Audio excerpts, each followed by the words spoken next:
Why do you think everyone is quitting real estate? Because the easy money is gone. I am ecstatic that people are quitting real estate. The grifters, the pretenders are leaving in droves. Right now is the best buyer's market I've seen in 12 years. 73% of the people think it's a bad time to buy. That is one of the most crap statistics I've ever heard. So how much net cash flow do you make a month?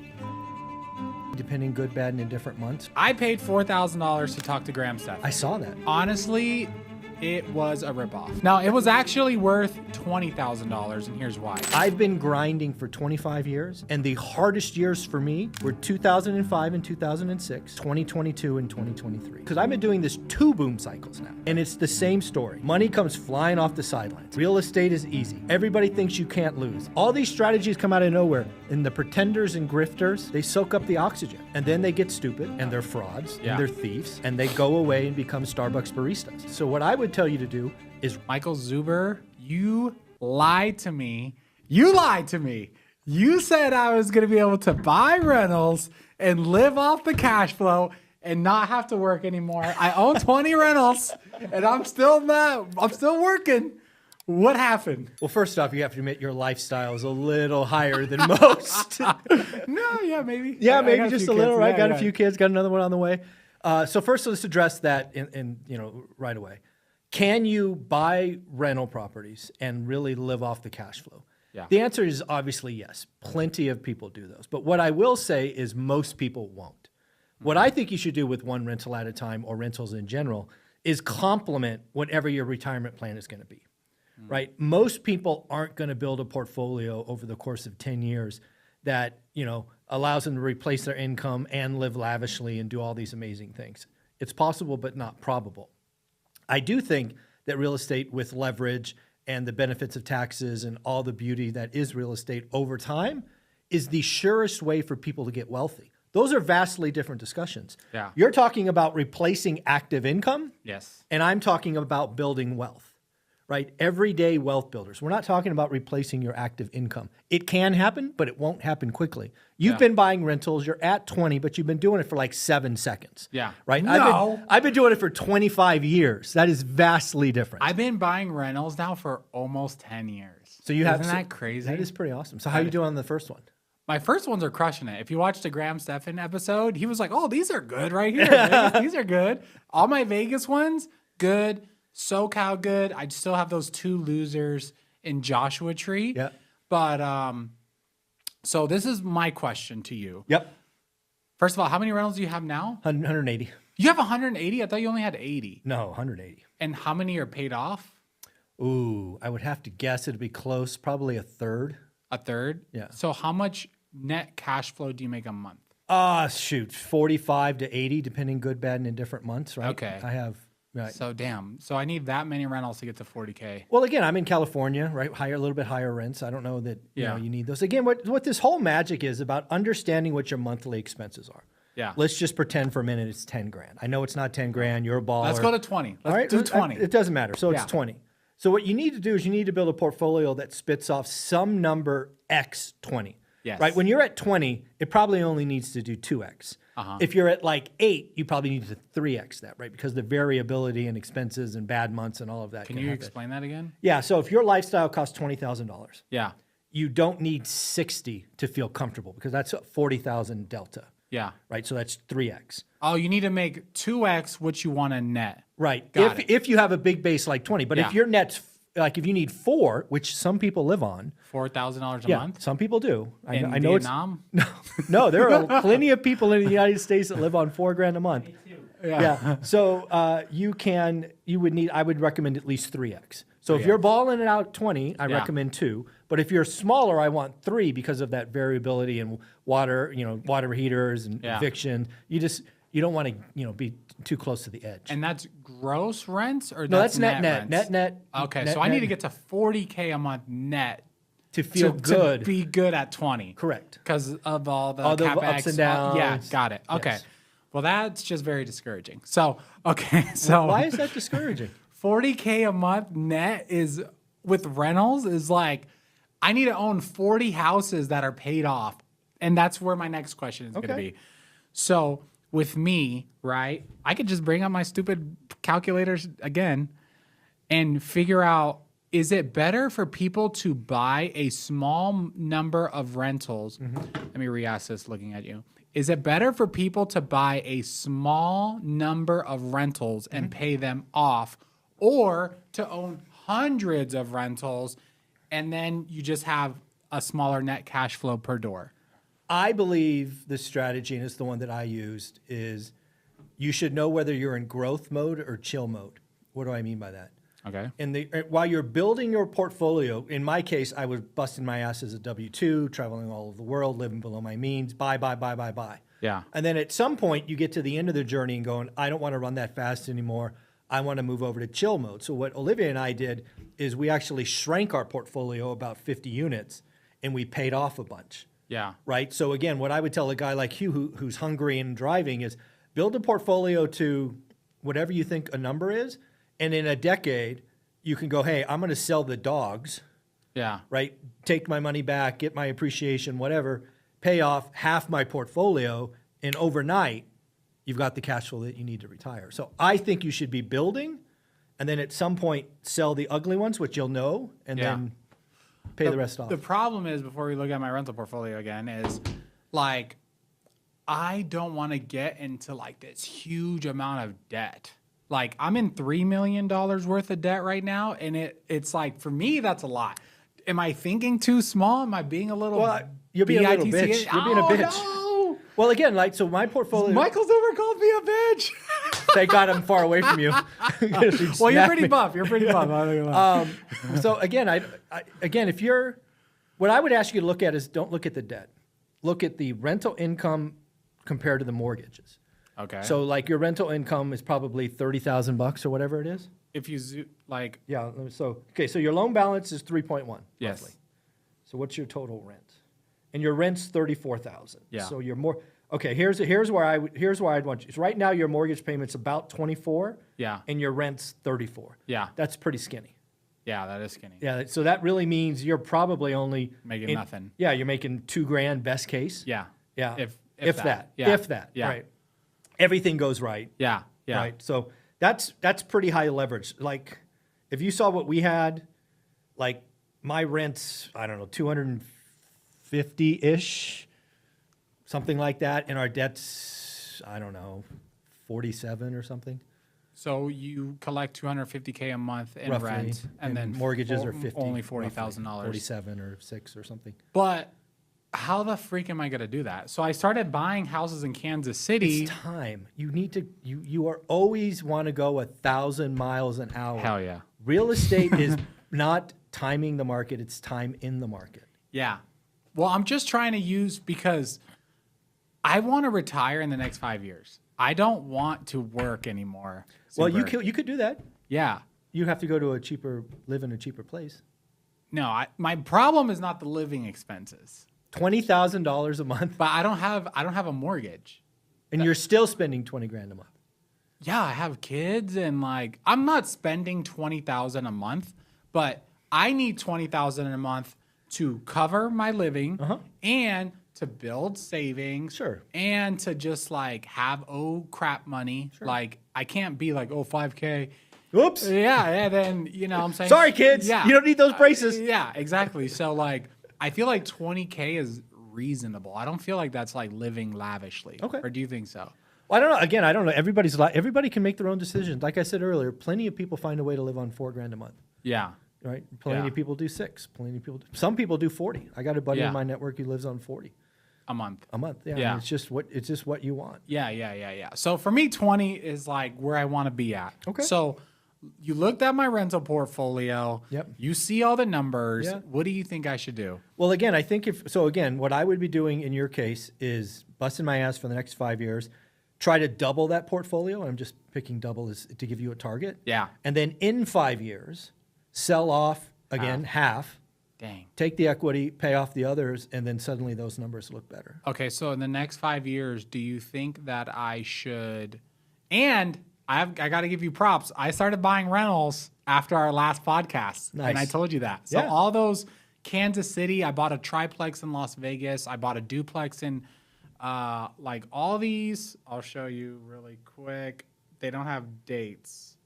The ones at the bottom. I'm Yeah, all these new red? ones Yep. are all red, and that white one all after our last podcast. So that's 3. You're doing what you said. Five, That's 6, commendable. 7, 8, Lots of people 9. talk. That's 9 units Congratulations. this year. So you think in 2026 I should just add more units and not try to pay off? You know what? Let's go back to your interview with Graham Stephan and Pace More because Yeah, I watch your stuff. Hell yeah. And I'm excited. And near as I could tell, everybody's quitting real estate, if you believe them. Yeah. That's a fact. Everyone is quitting real estate. Quick break from the podcast. I am excited to announce that REI Print Mail has partnered with me to sponsor this podcast. And the great thing about REI Print Mail is they are a company specifically tailored to help real estate investors. They send over 3 million pieces of mail every single month. They can coach you as far as making sure that mail will work in your market. How much do you need to spend and what kind of pieces do you need to send? So if you're a real estate investor and you want to take your business to the next level, I highly encourage you to check out REI Print Mail or at least get on a call with one of their coaches to see if mail can work in your market. So go to the link in the description of this video, set up a free 15-minute call where they could break down all the numbers and show you how much you need to spend and how much you can make using direct mail as your marketing strategy. I'm personally working with them, so I know they work. So again, go to the link in the description of this video so you could set up a free coaching call. Why do you think everyone is quitting real estate? Because the easy money is gone. I am ecstatic that people are quitting real estate. The easy money, the grifters, the pretenders are leaving in droves. Hell yeah. I've been grinding for 25 years, and the hardest years for me were 2005 and 2006, and 2022 and 2023. Those are the 4 years during the booms, because I've been doing this 2 boom cycles now. This is my second one, and it's the same story. Money comes flying off the sidelines. Real estate is easy. Everybody thinks you can't lose. This, Airbnb arbitrage, syndications, this, that. All these strategies come out of nowhere. And the pretenders and grifters, they soak up the oxygen. Yeah. And then they get stupid, because they are stupid, and they're frauds, and they're thieves. Yeah. And they go away and become Starbucks baristas. Yeah. I want to work with operators, people that are focused. So what I would tell you to do is write better offers. The pretenders and grifters are gone. The money in the system, gone. Right now is the best buyer's market I've seen in 12 years. People are telling you 73% of the people think it's a bad time to buy. Yeah. That is one of the most crap statistics I've ever heard. It is the best time to buy in 12 years. It's a shit time to sell. Yeah. That's the problem. Is if you're selling today, it's hard. Yeah. It's a great time to buy. You can buy better, you can get seller financing, you can get sub 2, you can get creative, you can do all of these amazing things. Why? No competition, more inventory, more motivation. This is the time to build lifetime deals. I have this saying, bad, good, or great deals. But what I want people thinking about now is I want deals of the decade or deals of a lifetime. Yeah. And what does that mean? That means, like, let's say your average deal is 6%. Yeah. Cash on cash. A great deal would be 9%, which I was doing in 2022 and 23 because there was so much crap competition. Yeah. I wouldn't take 9 today. I want 12, 15, 18 because I make your money when you buy. You find a motivated seller who has an ugly property that can't sell, won't appraise, code problems, tenants that won't pay rent, whatever it is. Yeah. And steal that thing and add it to the portfolio. Are you buying right now? I buy all the time. I'm more excited about 26 than I was 25. What are you buying right now? I'm trying to buy the first place in Vegas is what I'm really trying to do. Okay, but you still haven't bought your first place in Vegas? I almost bought 3 houses off Lennar in the last 45 days. I got them down 19% off list price. All 3, they were going to finance it. I got a little bit greedy and tried to get 2 more points for 21, and they sold them to somebody else. Oh, dang. I was pissed. Yeah. I could have taken it at 19. Yeah. But again, I don't have to buy, right? I'm not in that grind mode. I'm more like in the play and pretend mode. Yeah. But there is no question. This is the only buyer's market I've seen in 12 freaking years. Yeah. If I was building again, this is not 2008 to 2012. GFC is a unique environment. Yeah. This is like 2013 and 14. Okay. Right? The buyers are gone. People thought stuff was going to zero. Yeah. There's just nothing there. Yeah. And it's going to be a fun time. And then you get lower interest rates, you get emergency housing thing. and this thing turns around. But Yeah. it's going to be fun. I'm glad that everybody's leaving. Okay, so let's transition to Graham Stephan's podcast. Sure. Okay, so I paid $4,000 to talk to Graham Stephan. I saw that. Yeah. And honestly, it was a ripoff. No, I'm Okay. just joking. I'm joking. No, it was actually worth $20,000, and here's why. Because I obviously know real estate. I've made millions of dollars in real estate. But when you get someone that has a different perspective, it opens your eyes. Sure. Do I agree with anything he said about real estate? No. And I would have called him out more, but because I paid so much, I was like, I don't want to sit here and go back and forth with you. I want to talk about social media. Yeah. But we'll talk about real estate than social media. On real estate, he has a biased opinion because he bought houses in Los Angeles that have rent control. I know. And he can't get the tenants out, and he's like pretty much trapped with tenants. Yeah. That's why he's so jaded with real estate. Well, so that's a little bit. So again, I know Graham. Graham and I've talked probably monthly. Yeah. And it's like Ryan Pineda. Ryan Pineda and Graham Stephan are very similar in my opinion in this regard. Okay. I think they're both unicorns. They're uniquely gifted at what they do, and they're like the top 1% of the 1% at what they do. So they haven't. So when you're that top 1%, you just suck the oxygen out of the room with what you do. Graham Stephan's got 5 million followers on YouTube. He puts out a YouTube video. He must make $20,000, $30,000, $40,000 on that video. Of course, Graham should optimize towards creating YouTubes and have nothing else taking his mind share. That's true. Right? He's a freaking unicorn. Now, if you think you can build wealth by building a YouTube channel, you can't. No. But go ahead and try. Yeah. Right? Yeah. Most people can, in a decade, build a real estate portfolio of 4 or 5 or 10 units. Yeah. Right? Which path is right for most people? My path. Yeah. If you're Graham Stephan or Ryan Pineda and you're a unicorn and you can execute like nobody's business on your specific thing, go nuts. Most of us aren't unicorns. Yeah. That's the thing that we have to forget, right? When Ryan Pineda talks about his great M19 thing that he spun out of nowhere and he's printing millions of dollars now, most of us can't do that. Yeah. Right? We're not Ryan. We're not Graham. So that's why I think a lot of people get distracted. Exactly. So you know what, Graham? I want to be on coffee hour, and I honestly think, on not hyperbole, he's, I guess, persuading people to get out of real estate that should not. I still think it's the easiest, most logical way to become a millionaire and retire is through real estate. If you could whip out a YouTube video and make $20,000, yes, you should do that. You should, If you're that person, optimize there. Yeah. Total mind share. Don't want to get anything cluttered. Yeah. I get it. Yeah, but if you're just the Just dumb an employee somewhere? high school dropout guy, Yeah. there's no other way. There's it's no not other way. Bitcoin. You're not going to invest in the S&P 500 your No. way to be a millionaire. If you want to Working at get wealthy McDonald's. for 100 years, Yeah. the proven way is to own assets, Yeah. period. Yeah. For most of us, the asset is real estate. Yeah. If you're Ryan Pineda, it's business. If you're Graham Stephan, it's YouTube. Yeah. For most of us, Yes. and if you want to say most, it's probably 99% of us. Yeah. Right? We're the broke man's wealthy people. But here's the deal. The thing that I have a problem with when I interact with people that go, oh, you know Ryan Pineda. I go, yeah, I know Ryan. They go, for whatever reason, they like, I can do what he does. I'm like, no, you can. No, I've met him and I've met you. Yeah. You're not going to repeat what he does. He's got this, I call it unicorn thing that just works. It's the Holy Spirit. Good for him. Yeah. I wish him all the best. But he does make it look easy. He does, yeah. And some people get distracted by that. But that's back to the point about everybody quitting real estate.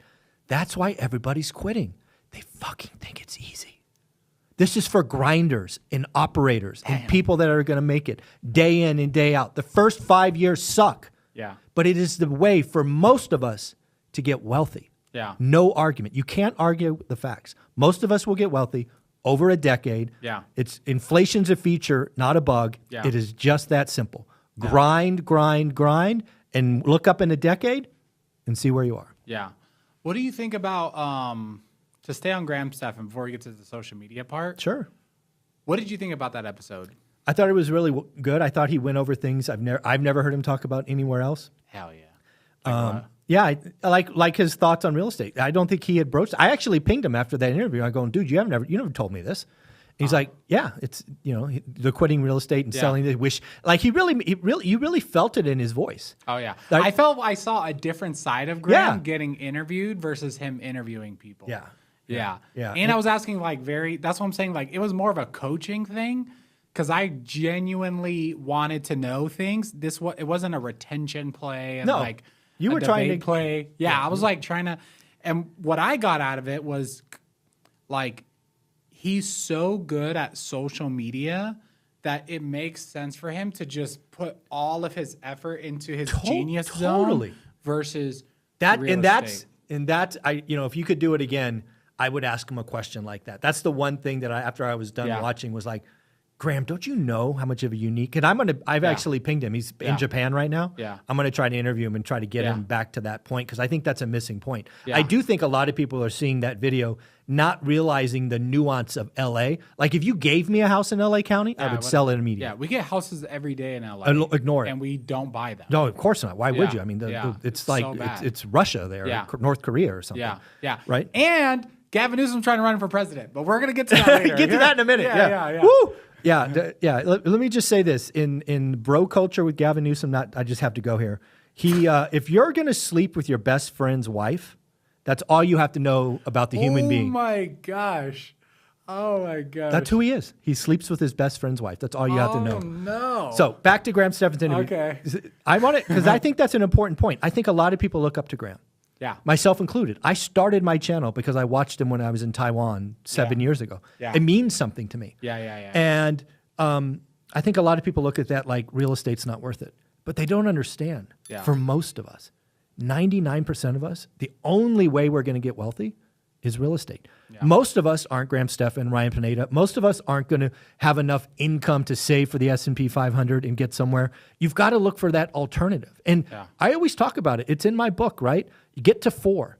I'm not telling you you're going to replace your active income. But if you work till 65, you have a 401k, and you have 4 rentals, you have better options. Yeah. That's the game I'm trying to play. Yeah. I'm not trying to, if you want to be, go out and replace your income in 5 years, I'm here for you. Yeah. But for most people, I want them to have better options at 65. The average 65-year-old retires with $160,000. Yeah. That is disgusting. Yeah. I'm trying to fix that. Yeah. Okay, so I am going to just confront you for the next 5 minutes. And Why would today be any different? That's everyone. Okay, I'm going to call you on your crap. Awesome. Okay, so let me ask ChatGPT because ChatGPT is going to be my helper. Oh, shit. Do I get ChatGPT too? No. Okay, Zoran Mandani is a New York politician who wants to be mayor of New York. Soon to be mayor, yep. Soon to be mayor of New York. Mm-hmm. He is calling for a rent freeze, meaning landlords will not be able to raise rents for a certain amount of time. Mm-hmm. His goal is to help renters who are struggling with high housing costs in New York City. Do you believe that's actually going to work? No, it's never worked in human history. We have tried rent control all over the country, frankly, all over the world. So this is what will happen, is the people that are in the properties today will win. Mm-hmm. They'll stay there. But what will happen over time is, and it's already happening in New York, you could actually chat GPT how many vacant properties are in New York City. I think there's 600,000 vacant units. Why are they vacant? Because they're in rent stabilized buildings, and it's not profitable for the landlords to remodel them. So they're keeping them vacant. Think about how stupid that is.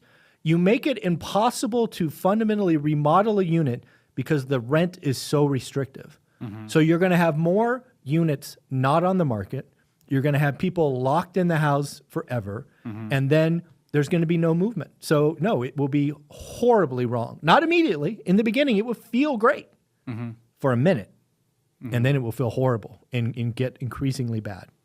So if this trend continues, because it looks like Gavin Newsom's going to run for president, California has the strictest rent control laws in the entire country. LA County does. Again, so it's actually, again, I'm a landlord in California. I can't believe I'm going to say this. We don't have it all that bad. Seattle just adopted some stuff that's horribly bad. New York is horribly bad. In California, rent control is 10%. It's 5% plus CPI. So it's not that bad. Yeah, but it's also the eviction laws. Well, evictions have always been bad. Yeah, but and it's like you can't get people out of the property. Yeah, You don't it's have well, control. So it's not just it's you not can't just rent increase- control. Yeah. Yeah. It's bad. Yeah, Yeah. bad. It's not like So- Texas. Yeah. Okay, so if this continues, Mm-hmm. does it make sense for the next generation to get into real estate if they roll out countrywide rent control? So I don't think they will roll out national rent control, even if Gavin Newsom or just any Democrat won the president. They didn't do it when Biden ran. They didn't do it when. But Biden didn't do anything, so he's not a good. Well, you could pick any. Obama didn't do it. He was there 8 years.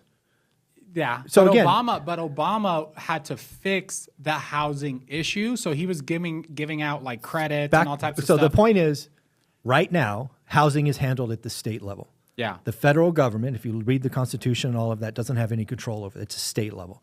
Just like now, abortion is a state level.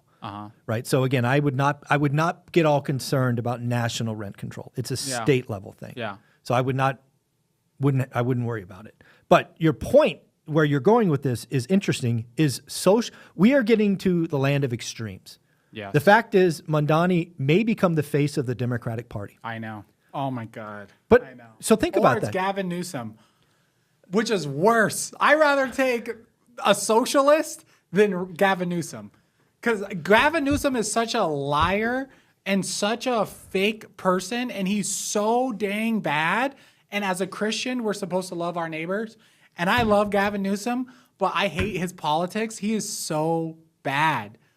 As an ex-Californian, as a person that left California, please, guys, if Gavin Newsom runs, all of us micro influencers need to persuade people to go vote because he is so damn bad. I'd rather vote for Kamala Harris than Gavin Newsom.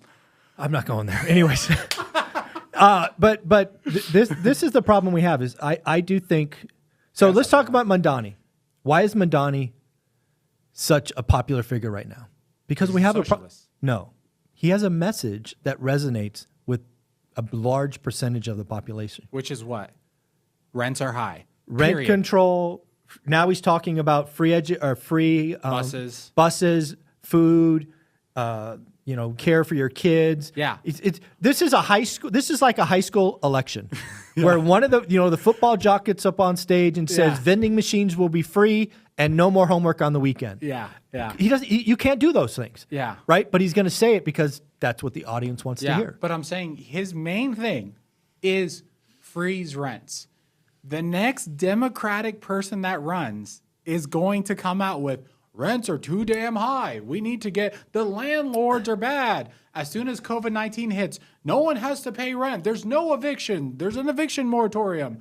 So yeah, I remember. Do you think it's going to make sense for my children who are 5, 7, 8 to get into real estate? Let's assume Zorhan wins. Okay. What happens? So my over-under on New York being a dumpster fire is 18 months. So again, I think he wins. I really do. And frankly, you know what? Win. I want him to win too. I want him to win. Yeah. I really do. Yeah. Because I believe every decade or two, we need to have a socialist experiment that explodes spectacularly. Yeah. And we're going to do this one on YouTube. Yeah. Right? That's true. Like if you remember San Francisco during COVID, there were influencers walking around showing the homeless and all the poop on the street and all of that. This is going to happen to buses. It's going to happen in the supermarket. And it's going to be 18 months. And then we won't have to worry about socialists ever again. So your kids won't even have to. Dude, you won't have to worry about it in 2 years. Yeah. It'll be gone. Yeah. That's the thing. So I did a trip across America, right? I don't know if you saw that. I did. I saw some of that. Yeah. So this is what I learned from that trip, right? So first of all, I started in Louisville. I learned, bro, cheap houses are bad. Like I went to the cheap areas. I saw the $14,000 houses. They were bad. They were really bad, really bad. And then I went up to Chicago. Okay. And then Chicago, one of the best cities I've ever been to in my whole life. Nice. Like the downtown Chicago, I thought it was going to be like downtown LA. Completely different. So clean, no homeless, great restaurants, great weather, vibes. What's that street on the water? What's that called? The one on the I don't know, but it was sick. Yeah, okay. It was beautiful. Yeah. I was. You should go to Chicago. I have been there many times. Okay, well then you know. Where I was across from the Navy Pier. It was sick, Nice. right? Okay. And then I started working my way back, right? Denver, St. Louis, clean. St. Louis, super clean. Nice. Like again, I'm comparing everything to LA. I'm like, oh, it's going to be a dumpster fire. No, St. Louis clean. Nice. Kansas City. Guess what they have? Free transportation.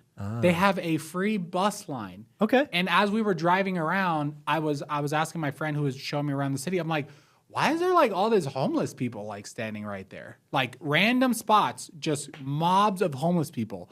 Oh, they're waiting for this bus line thing that's like on wires and it's electric and blah, blah, blah, blah, blah. He was like, oh, bro, homeless people just crowd that thing. They get on there, they have to get kicked off. And that's guess what's coming to New York, folks? Well, free buses. Yeah, that's what I learned from that city. I was like, oh, okay, this is actually like a problem. And like it's starting to happen in Las Vegas also. Where our office is, we never used to see homeless people. We're starting to see homeless people. Yeah. Like I live far away where there's like nothing over there, so I don't see them. But as you come into closer to the city, you're starting to see it more and more. Southwest Vegas is freaking where I grew up. You have the little police signs with the lights and all, like people selling tamales. It's getting worse. Yep. And how do we fix this? Well, that's a $1 million question right there, right? So, I mean, when you step back from this, there's a couple of things going on. We do have a wealth divide that seems to only be getting worse. Yes. Right. So, especially in real estate. I always say that the have-nots in real estate and the haves, there's a huge gap. There's not a bunch of people making $200 to $400K a year. It's like $100K or less or $1 million bucks. Yeah, that's it. Yeah, I think that's true in most of what's going on right now. The have and have-nots, the K-shaped economy, whatever you want to call that. And you can only address that, I think, at the individual level. I don't think there's some magic wand, some government program, something.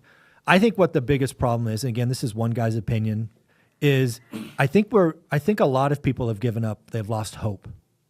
Yeah, they've lost hope. They've bought in the media narrative that it's impossible, and statistically, that's just not true, right? You have heard for years, undoubtedly, that the middle class is shrinking. Correct? Yeah, I've heard that. However, if you step back or chat GPT it, you'll understand that actually more people are going up than going down.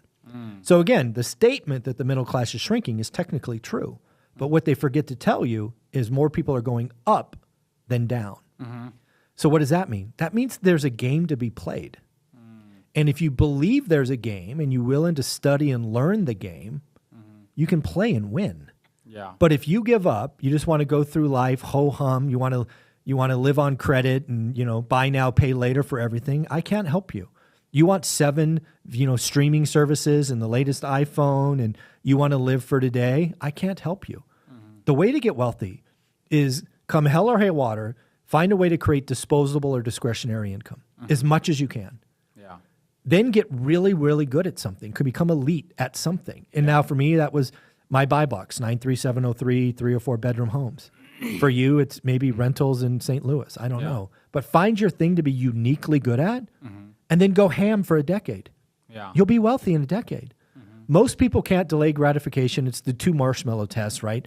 Have a marshmallow, let it sit there for 5 minutes and you get 2, right? The parent walks out of the room, the kid eats the 1 marshmallow. Yeah. Most people can't wait for the second one.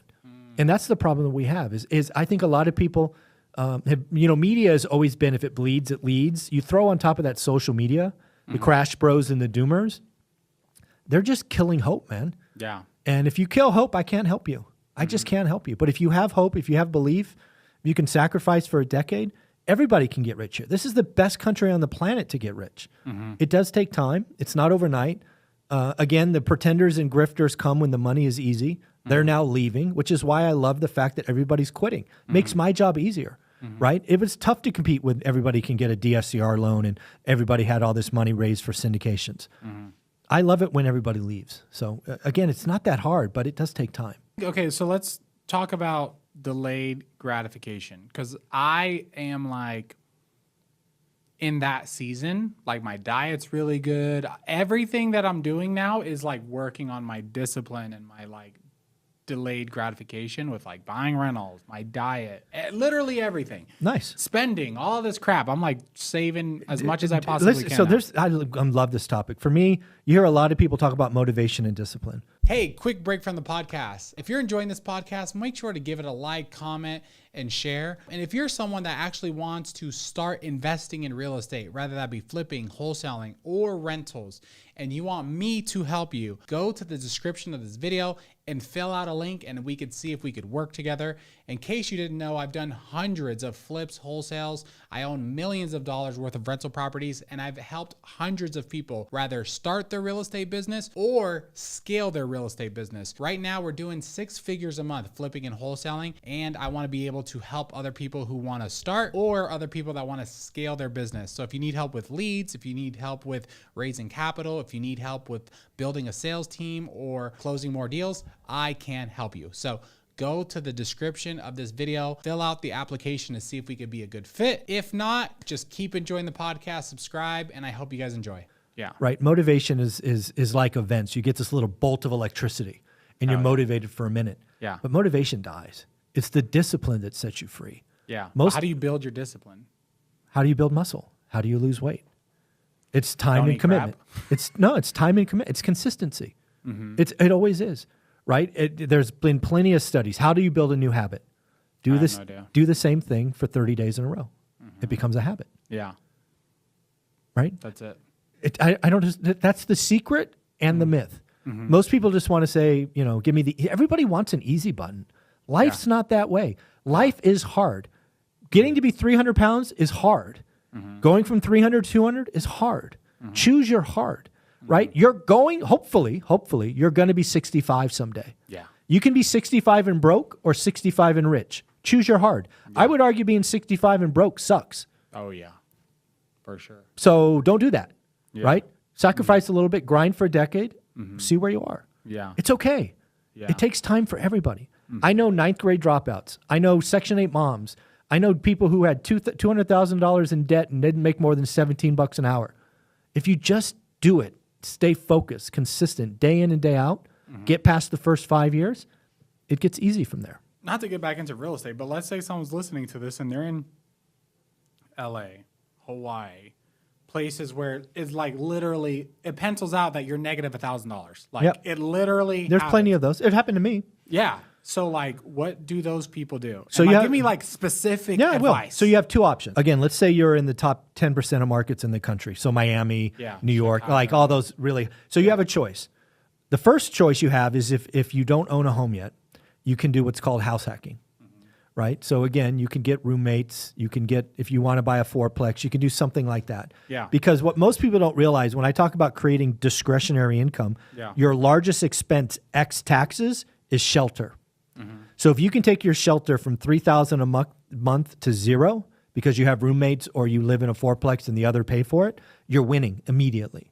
So the first thing to think about is especially if you're early in life, like if I was a 20-year-old, I would buy a fourplex as the first thing every time, right? It's very different if you're me and you're 40 and you have kids, right? So everybody's at a different season in life, but I'm going to go through all of them, right? So if you're at that point in life, look at house hacking. Number 2, you can look at what's doing called a live-in, right? So you can buy a house. It's not your forever home, but you can get in for 2.5 or 3.5 or 5% down. Live there for 2 or 3 years. Let appreciation, let rent happen, let mortgage pay down happen, and then that becomes a rental. It's slow, but at least you're doing it in your backyard.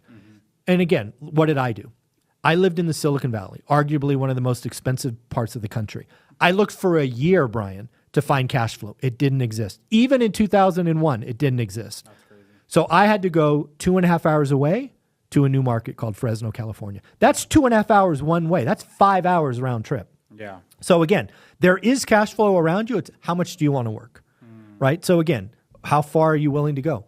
So that's what people have to do. It's always hard, guys, right? If you're living in the Silicon Valley, you're making Silicon Valley money, but that's why you're not going to cash flow. But you can go somewhere else. Yeah.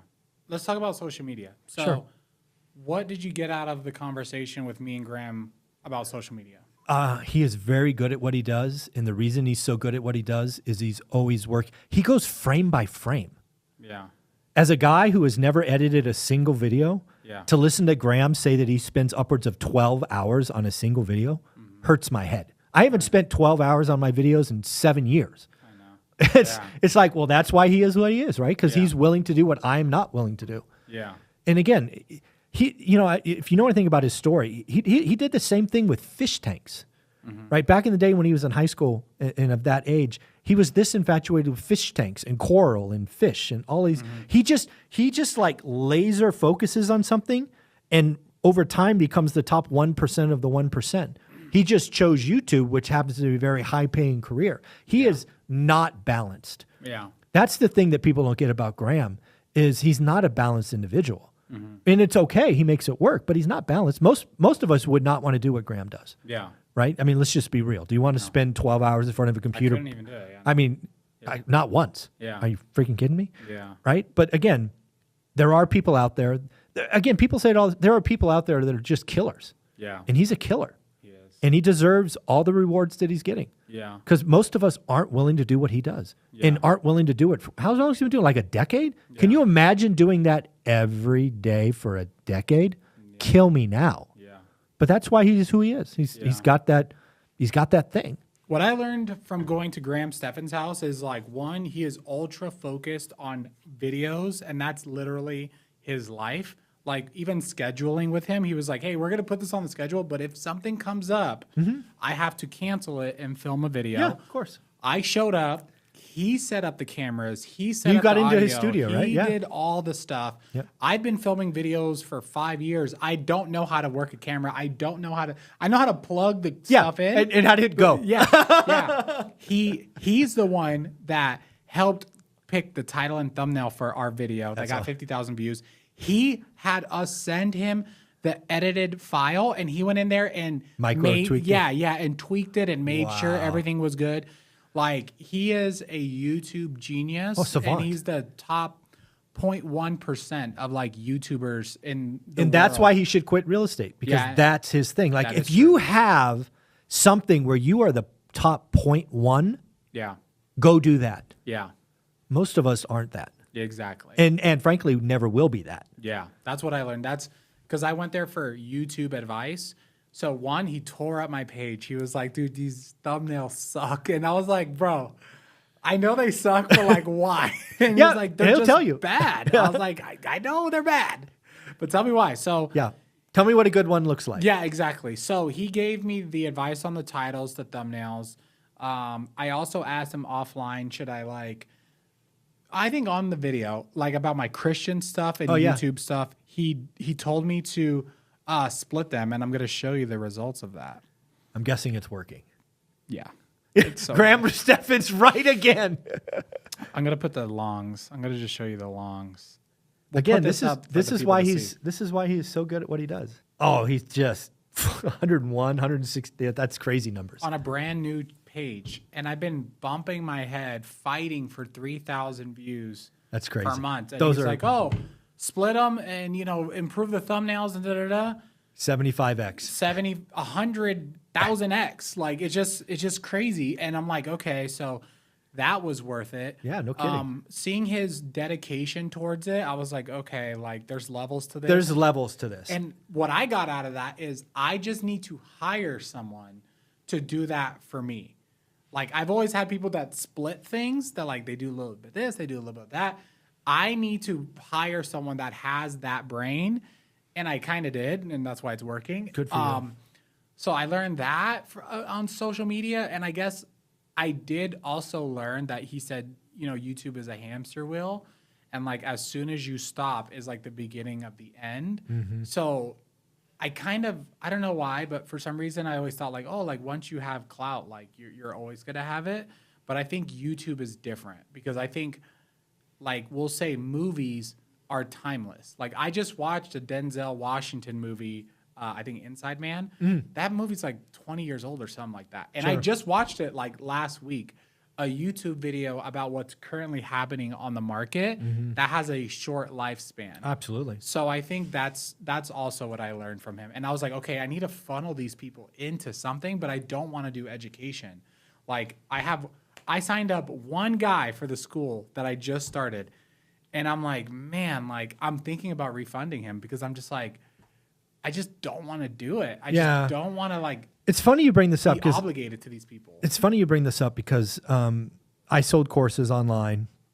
I think grossed almost $700,000 on online education. Jesus. And Courses are different though than coaching. no, I didn't do coaching. I didn't want to sell out my hours of my life for that. Yeah. Kind of paint by numbers, right? Do this. Yeah. That's what's on Teachable. But I started a school community, I want to say February, so not quite a year. I think it was November last year because I got a 1099, so it must have been November. And so it's just about a year old. Oh, wow, just about a year old. It's almost November 1st. And I have almost 500 members in there now. And it's the best thing I've ever done. Really? Seriously. And again, I'm not talking monetarily. I'm talking contribution. Because I believe where we're going is community. Oh, yeah, for sure. Right. What I have now created in One Rental at a Time, the school community, is 500 people trying to build wealth.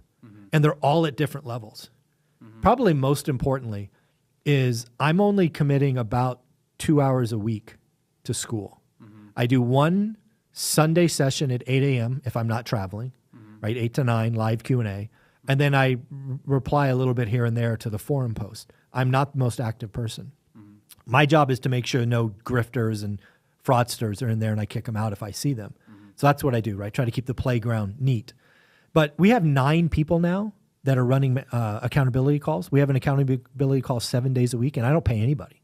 That's cool. They're just doing it by themselves. Yeah. So again, as somebody who is trying to change generations, I think school is going to be the way I do it. And it's cheap. I don't know what you charge. I charge $20, 67 pennies a day. And part of that's because I don't want to, like if I charge $99 a month, I feel like I would have to give a lot more of myself. Yeah. At $20, I'm like, shit, you get 3 hours of my time. That's way more than $20, right? That's one trip to Starbucks. Dude, exactly. So I have no problem, giving so little. Yeah. But I think my school community, and I would tell you to think about it, is going to be the thing I'm known for the most. Because again, especially in a world of more and more AI, the real interactions that happen in communities is what's going to, feel different, I think. How much do you make from it? You got 500 times 20, 26, 10 grand 10 a month. grand. Yeah. 6 figures. I just feel like that's like not worth it. I'm just like, I just don't feel like it's worth it, honestly. Okay. I don't know. I don't know if that's crazy, So- but like so two- our boys in this room, let me ask an unbiased opinion. Yes.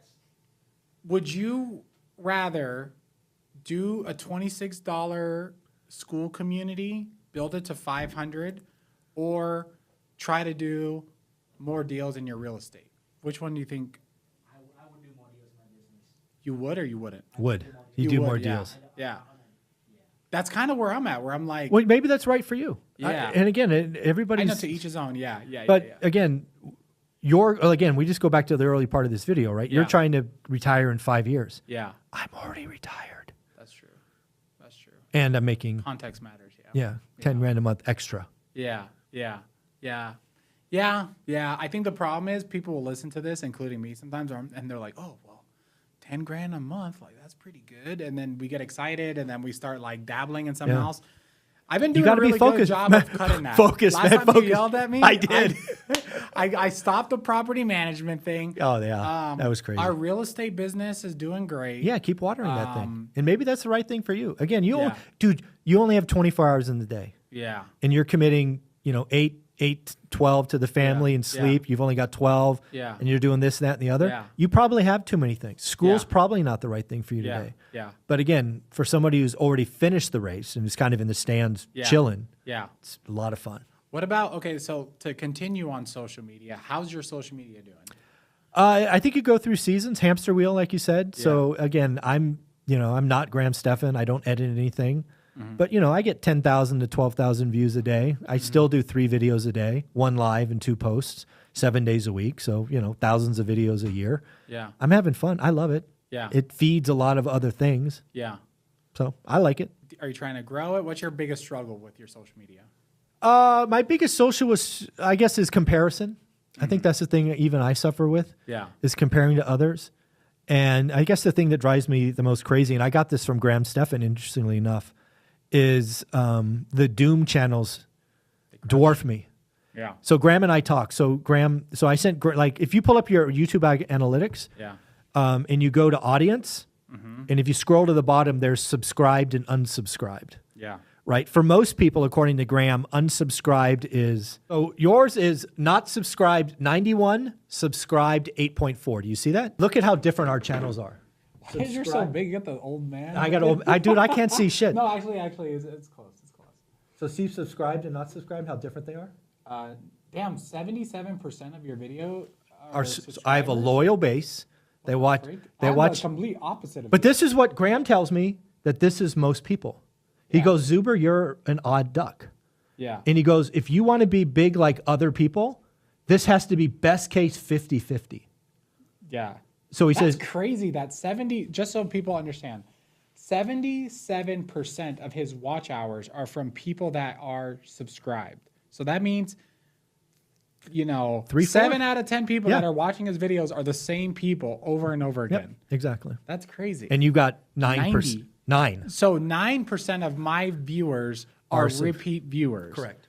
Which is insane. I feel like that's bad. No, We he go said to that's last what. year. So back to what Graham told me. So again, I'm friends with Graham. I sent him this. I said, Graham, dude, this is bothering me because I didn't know. I didn't know what it meant, and we all know Graham knows what it means, right? So Graham goes.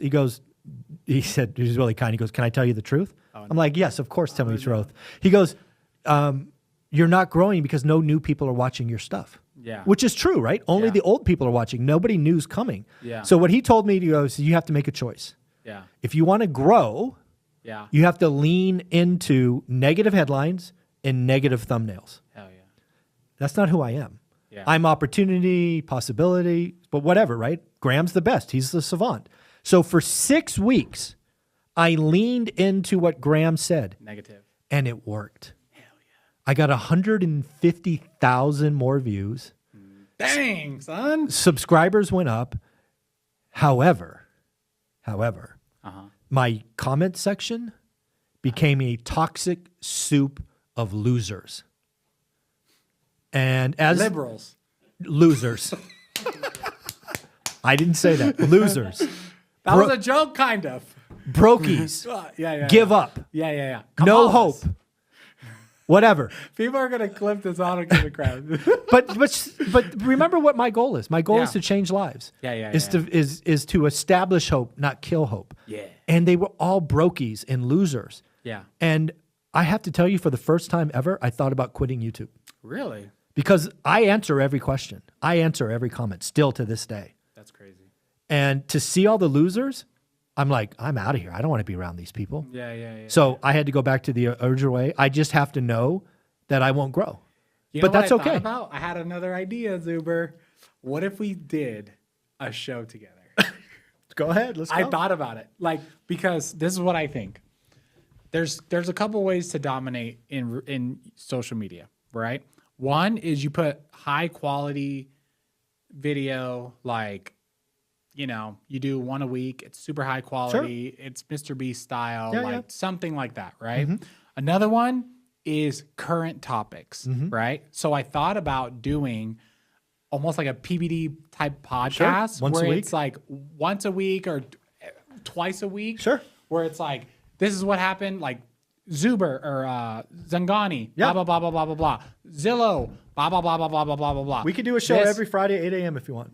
Are you down? Yeah, we can. Are you down? But you got to remember, I'm here sometimes and I'm not. So we'll have to do some virtual. Yeah. But we can I do think a that'll be good. Try. We I can think do a it'll be show good every try. Friday at 8 a.m. I think, and then in the future, I don't want to go too deep into this, but in the future, it should be like a live show. I have no. 'Cause I, you know I go live on StreamYard all the time. I Yeah. go live 7:30 a.m. 5 days a week. Yeah. So I think go. that's kind of like, I think If you want to do one this Friday at 8 a.m., I'll bring you on my channel. I think I'm down. We could stream it on both of our channels, yeah, couldn't we? of course. Yeah, StreamYard Yeah. lets you set it up. Yeah. Yeah, I think that's the future. I think for me, because then you don't have to come up with topics. It's not so repetitive. So you where and it's I like- both bring to the table Friday morning at 8 2 topics. We go live. Yeah. 2 I think topics that's each. good. Okay. Yeah, I think that's good. 2 to 5, whatever. Yeah, whatever. Let's go. Yeah, I think that's good. Okay, but what topics? Is it just real estate? No, but I don't- it could be Christian stuff. Could be anything. yeah. Okay. Some of my most watched videos with a guy named that you've met, actually, Brian Adamson, at my event, right? The African American guy, were Christian topics. Because again, I don't Christian. never Yeah, read yeah, the yeah. Bible, blah, Yeah, this, yeah, but yeah. there's a lot of stuff that Yeah. relate to that. So any topic's fair game. I got no secrets. But like current topic. Yeah, I don't care. Yeah, I think that's good. Okay, well, that's good. I've had this idea, and I tried to talk to Ryan about it, and Ryan wanted to do it, but he's too like all over the place. Like It's hard to schedule. Is super hard. He's going out to Florida for like a few days. He's like literally Yeah. I'm not gonna tell his business. He's traveling a lot. Yeah. But anyways, what other topics you want to cover? Well, again, I think. Well, let me ask you. I mean, Okay. again, I think everybody quitting real estate is happening, and it's a good thing. But what are you seeing? Right? Again, you've been going to events all over the place. I'm very negative towards real estate. So that's what I think. Oh, I love it. Yeah. That's good. I feel bad, but I feel like I don't know if when my kids are adults, will they be able to make a living in real estate? I think wholesaling is dying. It's so illegal. It's getting harder and harder. More regulations are coming in for wholesalers. Sure. Everybody wants to freeze rents. The landlords are the bad guys. Like this isn't even hyperbole. It's like if you live in Southern California, it's hard to get permits. It's hard to evict tenants. It's hard to wholesale. They want you to disclose every single little thing. There's states now where you could rescind sales that happen. You could go to jail for not disclosing. I have friends in Phoenix, Arizona. I'm not going to say their names. The Department of Real Estate is coming after them for wholesaling. So it's like, why would I tell my kids, yeah, you should become a wholesaler. That's a good career path. It just doesn't seem like it's going in the right direction. So again, I think the story is not how you make your income; it's how you build your wealth. Yeah. Well, I'm talking about making income because I make my income through real estate. Right. That's my job. But that doesn't mean your kids have to. Exactly. But how are they gonna make their income? They're not gonna live off of my wealth. No, I'm not building wealth for my kids. No. I'm building wealth so me and my wife can retire and enjoy our lives. Amen. My kids are still gonna work. Amen. Yeah. No, I tell my oldest son right now, he's like, can I get a haircut? I'm like, bro, like make money. Like he's How old 14. is he? Oh yeah. I'm like, bro. Dude, I had a job at 12. So yeah. I started working at 15. So I'm already like, you need to go do something. Yeah. This isn't like a free ride. I like that. But I like anyways. that, yeah. So again, I think at the end of the day, it's really hard. But one thing I will tell you, because my daughter's 34, so I'm on the other side of this. Damn. So yeah, it's Your what daughter's happens. just me. Yeah, it's what happens when you start young. Where was I going with this? So again, you don't know what your kids are going to do. But what I would tell you again is, it's really easy to be negative, given what's going on. I don't even think that's it's just realistic. No, it's not. Bro, it is. It goes through seasons. I've studied real estate all the way back to 1970. Okay. There are some seasons when it's in the sun and some season when it's in the shade. Uh-huh. And right now it does feel like it's under attack. Yeah. I will agree with you. But Yeah. it won't always be that way. I don't know. It won't always be that. It just hasn't historically. Maybe because I'm young, but I honestly, I don't see how the rent control thing gets better. I don't see them coming out being like, you know what? F the renters. We're on the landlord side. I just don't see that So happening. it will never be that explicit. But Yeah. again, I would ask you offline to go study all the vacant units in New York City. I looked it up, and honestly, ChatGPT is saying there's only 30,000. No, there's 600,000 vacant units in different, and you got to look up rent stabilized units. Ask ChatGPT.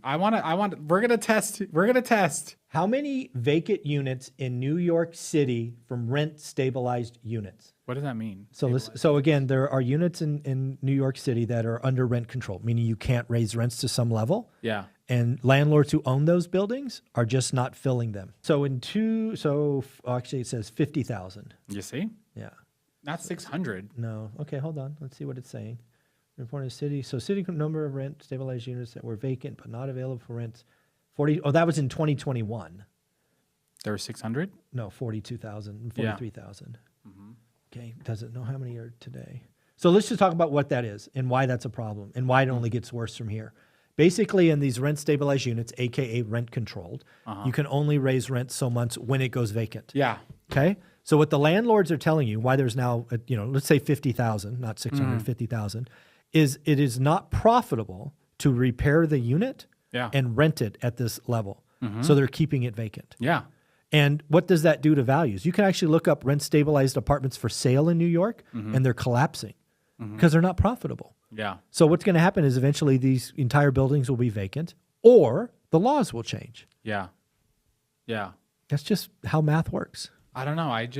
I honestly, I'm not even doing this for the video. I'm not super optimistic that like the next generation will be able to come in and make money in real estate as a living. Like Zillow, you saw the Zillow lawsuit? Oh yeah. Yeah. So let me bring that up. The Zillow lawsuit refers to several legal cases, but mainly one currently in the news involves a federal antitrust lawsuit accusing Zillow of colluding with real estate brokers through their partnership with the Association of Realtors. So, home sellers filed a class action lawsuit saying that Zillow's structure kept the 6% commission model alive even when new laws were supposed to make commissions more flexible. So guess what's going to happen? Real estate commissions are under attack. Sure. And probably the antitrust whatever is going to win because they beat Keller Williams and all the other companies. Sure. You know, Keller Williams don't sue me, but they, you know, those big brokerages lost. Yeah, plenty of them. Zillow's going to lose. Sure. So real estate commissions are going to go down. More regulations are coming for wholesalers. More regulations are coming for landlords. Like, it's like, why go into a sinking ship thinking that it's going to get better? Again, we need to realize that maybe producing an income in real estate is going to become harder. Yeah. Which is hard to argue. Yeah. It's hard to argue. But again, we're talking apples and oranges. I still believe, even for your kids, the best way to build wealth is going to be owning real estate. Yeah. Now, is there a better mousetrap to produce income? Probably. Yeah.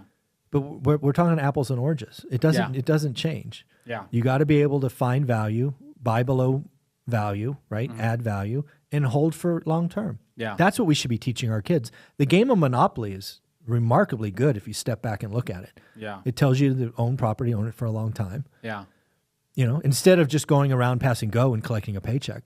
That's what I want my daughter to understand is, go do whatever you want to make money, but you got to build wealth. You got to live below your means. You got to stack paper and buy assets. Yeah. That's what the rich have told us. That's why there's a K-shaped economy, because some of us will grind and sacrifice and invest, and others will live for today. Yeah. Choose your hard. What are the topics you want to talk about? What else? You're looking pretty buff. Yeah, well, I'm on Are you on steroids? I'm on a health kick. I started the year at 34.8% body fat. So one of the things I got from Jess Lee Itzler is you got to do one thing hard every year. Okay. So in 2023, I had by most accounts an amazing year, right? I did, I spent $100,000 on trips and did all these great things. Bought a house, balled out, I did all that stuff. But I felt like 23 was a failure because I just existed. Okay. I didn't do anything hard. So for 2024, I took on the challenge of running and completing a marathon, which I'd thought about for more than 2 decades. And I did that. I ran the Vegas Marathon, the original Vegas Marathon last year in November, actually, and finished. So my goal for 25, I got a DEXA scan, and I was 34.8% body fat. I was 224 pounds or something. And I don't even know if it's possible, but I said I want to get to sub 10% body fat. Damn. So I'm sitting here today at about 12. Damn. And, I've lost 40 pounds of fat, added 15 pounds of muscle, and I'm about 8 weeks away from the end of the year. So I have about 8 weeks to lose 2%. Yeah. And we'll see what happens. Can you just fast? I don't know. Maybe I think the last 4 weeks are going to get interesting. Yeah. But yeah, I don't know. I don't know where this is going to go. And it's been fun. It's been a really interesting journey to get healthy again. And I haven't done anything crazy. I up my walks. Like I walk more. I do 10,000 to 15,000 steps a day. I eat clean. No more. I don't drink alcohol anymore. Don't eat desserts. I got a Ninja Creamy that turns these frozen ice cubes of protein into ice cream. It's amazing. What is it called? I need to get that. Ninja Creamy, man. It's the best thing. Ninja Creamy. That's what I need. Because I'm on a diet kick too. But I don't want to give up desserts. Like, I'm like, bro, so this is my dessert every day, and it's magical. Oh, you eat it every day, fatty? Oh, okay. So this is how you make it. You take a vanilla. So I like vanilla. So it's vanilla Greek yogurt. Okay. You take vanilla protein powder. Okay. And you take vanilla muscle milk or whatever, like low sugar protein. You throw that into a blender. You mix it all up. You throw it into these 4 containers. You freeze them. They come out like ice cubes, like this thick. You throw it in Ninja Creamy for 4 minutes. it spins it up, it suddenly becomes ice cream. It's 55 to 60 grams of protein. Oh, damn. So you're damn right I eat that every day. Yeah. That's good. How And much sugar is in it? It's not much. The only thing that really has sugar is going to be a little bit in the protein, and I have a reduced sugar milk that goes in, so it's not much. Oh, okay. It's like, I think I calculated 380 to 420 calories because it's not perfect mix. Yeah. But for almost 60 grams of protein, That's pretty good. freaking beautiful, man. How many calories are you eating a day? 2,100. I try to stay at Oh, 2,100. okay. So you're not doing like a big cut. No, because I'm walking, a lot, and I'm doing still working out 4 to 5 times a week. Yeah. So yeah, That's pretty good. Yeah, I check my blood. I have high LDL. So I'm like, is that the frick, good or dude. bad? That's ones? the bad one. Oh yeah, you gotta watch that. I think because I did that cross country thing, bro, I was pigging out. A lot of fast food. Chicago, I was crushing Chicago. But now I'm doing like 1,500 calories right now. Wow. Yeah, I'm burning. 1,500. Yeah, 1,500. Yeah.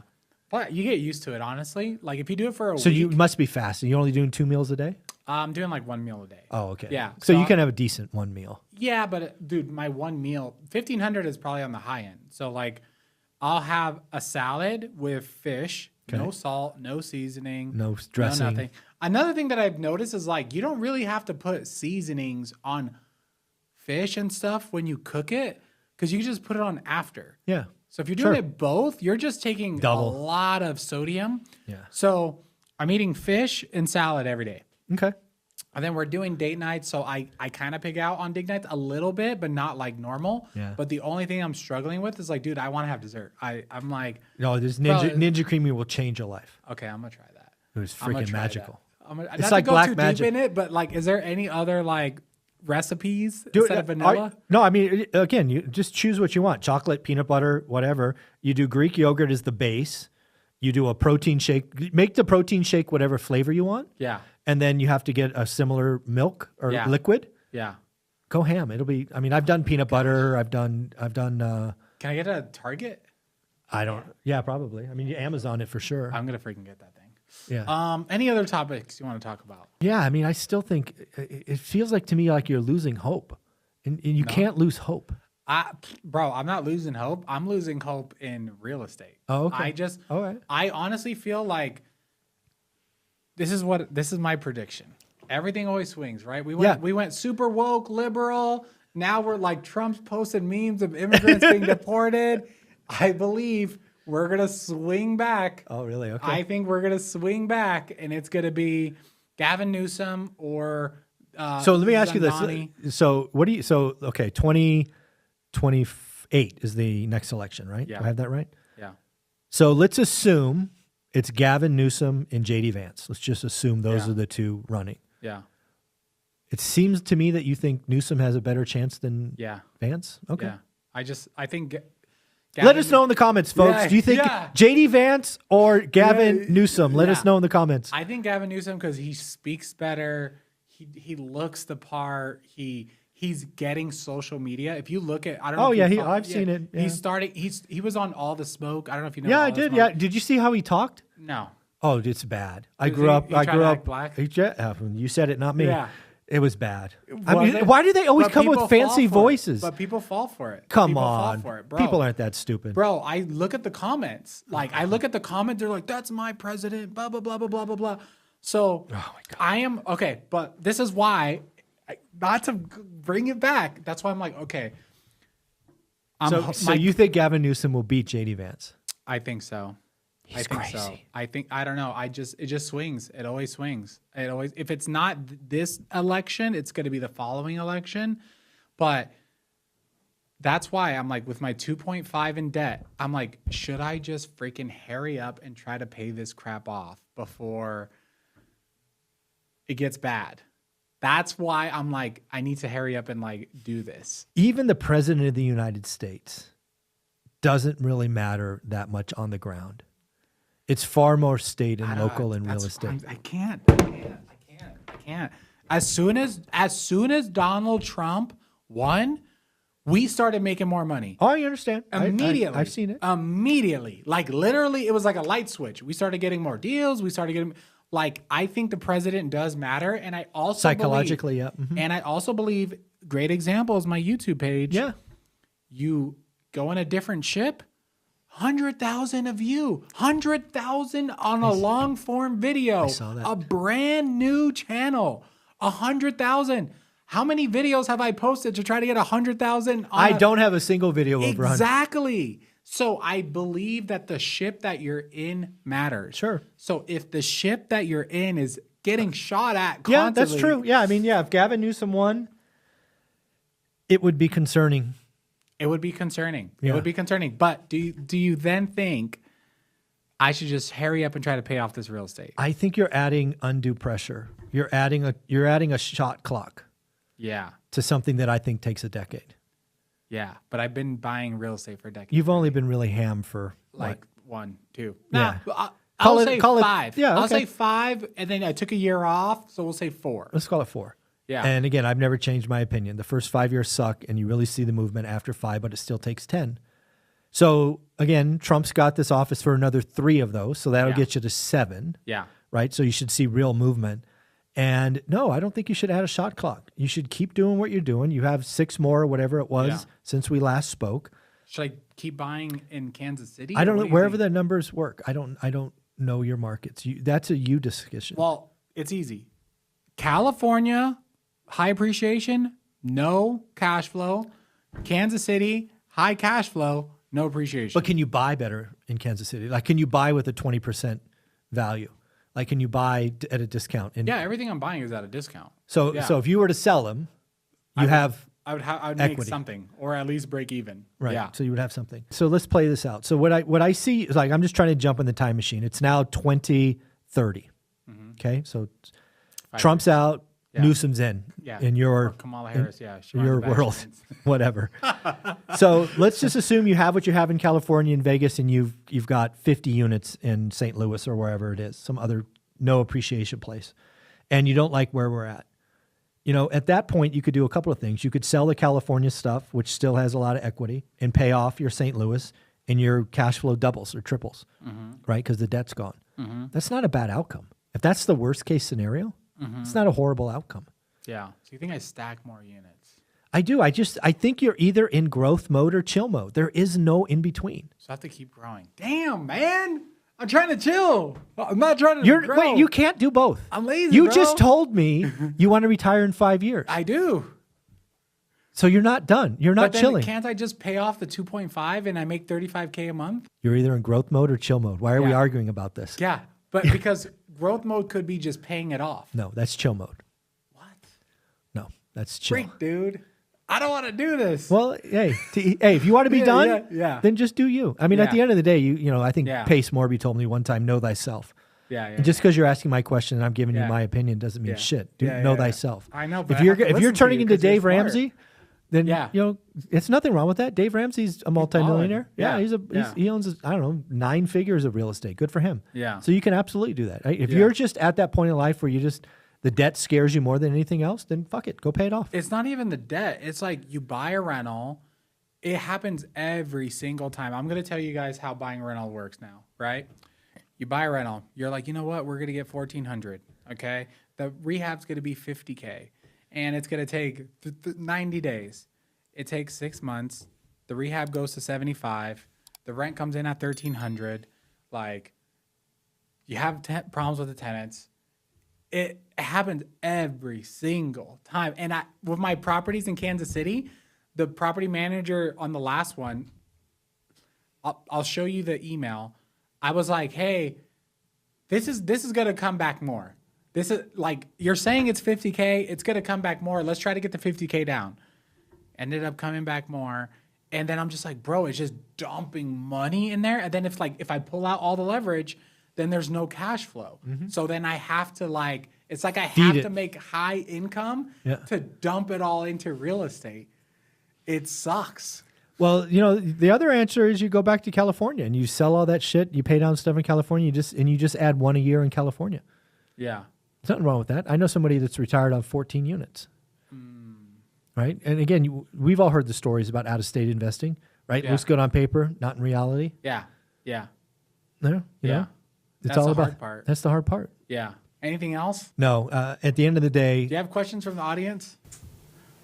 Question, you mentioned that you like to eat out, so I'm just curious, how do you do all this diet thing and then just like stop eating out? He's asking, how do you eat out and to be on a diet? So that's a great question. I can tell you that we've eaten out a lot less this year.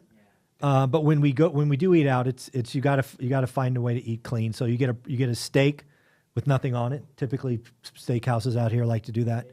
They throw all the stuff on there, or you get chicken, or you can go to sushi. Sushi is always a good option. You can just get sashimi. Yeah. Yeah, just Yeah. get protein. Do you have real estate questions? That's a great question. What are your thoughts on co-living? So co-living's been around for a couple of decades, so it's not as new as a lot of people think. Yeah. You could argue that co-living's been around a lot longer than that, because when you think about dorms, it's kind of Or house hacking. House hacking, yeah, it's kind of co-living. I will tell you, I have Extreme co-living. Let's talk about extreme yeah. So co-living. that's taking a 4-bedroom house and turning it into an 8-bedroom. Yeah. Let's just call it what it is. Yeah. I have some concerns about that, and my concerns are it feels like we're on the Airbnb arbitrage route, where it works, then people talk about it, more people do it, it kind of becomes this vortex, and then suddenly out of nowhere, the city goes bam. Yeah. I think that's what's going to happen. That's why I'm not doing it. Yeah. So that's my concern about. I have lots of people in my network doing co-living. I have a guy coming to my conference talking about co-living, because I do think it can be done right. I do think a lot of people are taking on too much risk. Yeah. I know Right. people that have lost money in co-living. They convert it, XYZ. City comes in, bam. bam. They spent $100,000 converting this property into this. And then they crap. got to undo it. That's me right now. You're going through that right now? So I have 5 co-living properties, and this happened on the first 2 that I bought. Okay. Nothing about like how to vet the neighborhood. So I bought in the wrong area. Neighbor didn't like it. You bought in the wrong area. Bam, bam, bam, bam, bam, bam. So that is true for sure. But I feel like I've learned from that, and my next few purchases, I purchased in an area where Yeah. my home doesn't stick out. Yeah. Yeah. My home kind of like Yeah, there- go with the other homes. Yeah, there's because again, co-livings have been around for a long time. Yeah. And there are absolutely areas of the country and cities and counties where it makes complete sense. I just think most investors aren't going to do the homework, Yeah. and they're going to find some 4,000 square foot house and turn it into 8 to 12. And Yeah. then they're going to have a neighbor. Again, wait, if you're buying a 4,000 square foot house, your neighbor's house is probably 4,000 square foot also. Yeah. And they Yeah. probably have some monies and no attorneys. Yeah. Yeah. And they're going to come knocking on your door. Yeah. So I think there's a right way. Again, dude, I've been doing this so long. There's always a hype cycle. I know. And anytime the hype cycle comes, you can guarantee I'm running the other I way. know. And right now it feels like the hype cycle is growing for co-living. I And- know. and- I feel bad because I feel like a lot of people are going to lose money. And I've heard, pad split, blah, blah, blah, blah, blah. yeah, they're fighting and this, that, the other. I just don't trust it. Yeah, It sucks. you've seen I'm it with sorry. Airbnb, I know. right? Joshua Tree came in and Airbnb. smacked it. Yep. So I think that's what happens. All right, guys, subscribe.